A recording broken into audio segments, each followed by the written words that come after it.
Yes, I do know that when we were in school, we walked 20 miles uphill in 6 feet of snow with no bus to take us.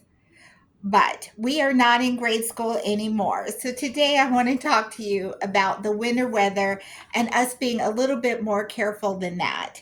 There's no need for us to walk 20 miles uphill in snow to get anywhere. And it is dangerous to drive.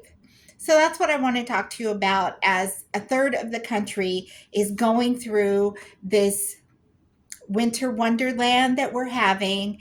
I'm currently snowed in while they have gone through and sanded or salted the street that I live on.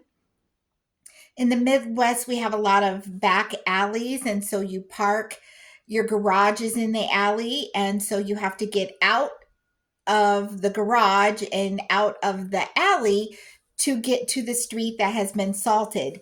And there's no traffic going through that back alley. So there's a good 8 inches of snow out there, and I'm not going anywhere.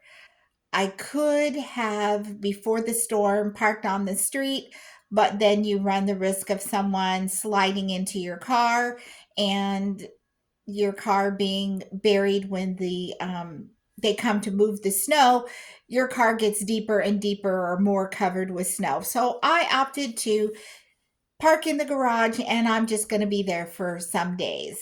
But it has me thinking about those of you who do not work from home or who do have to run out to run errands, go to the store and other places, and you're wondering how you're going to get there in this difficult weather. And I would just like to say something I've said to you before about other things. When you're in a situation that is uncomfortable, just ask. When I was looking at this weather and thinking about people going to work, I remember 30 years ago when I had an employer and I worked in a clinic, and it was terrible weather and we would have these ice storms, and I was like, how am I going to get to work? And people wanted to call in sick. And my employer was like, no, I will come and get you. And I was thinking about that as I was looking at this weather and thinking that some of the people I know are trying to find ways to get to work. And I'm thinking maybe they should ask. Ask your employer. Say to your employer, I will come in if someone can come and get me. Because, there's always someone in the workforce who has something to prove or who says, I have four-wheel drive, I have a Jeep, yada, yada, yada. I can do it. Okay, come and get me. So I don't want you to rule that out. If you aren't comfortable driving in this weather, like I'm not, it's beautiful and sunny outside. But that doesn't mean that it's not 17 degrees and 8 inches of snow on the ground. If someone is willing to come and get you, let them.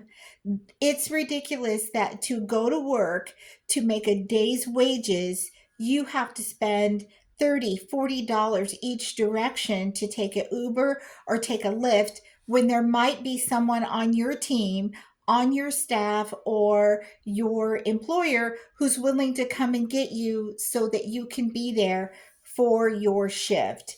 So I just wanted to put that out there. A lot of us can't afford to miss work, but we also can't risk running our car into the side of someone's house and our deductible for our car insurance, or getting stuck and no one to push you out of snow that's too deep.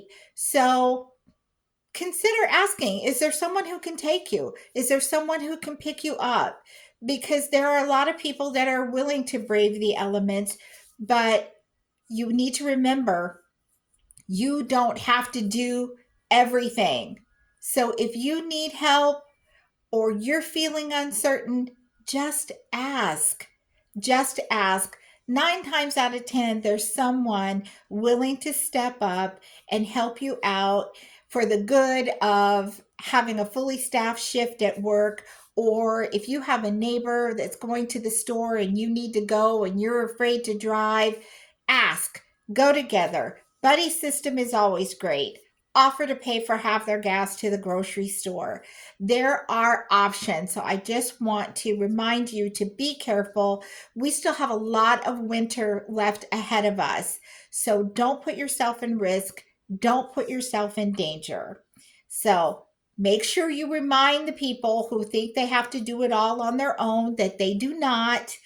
I hope this has been helpful to you.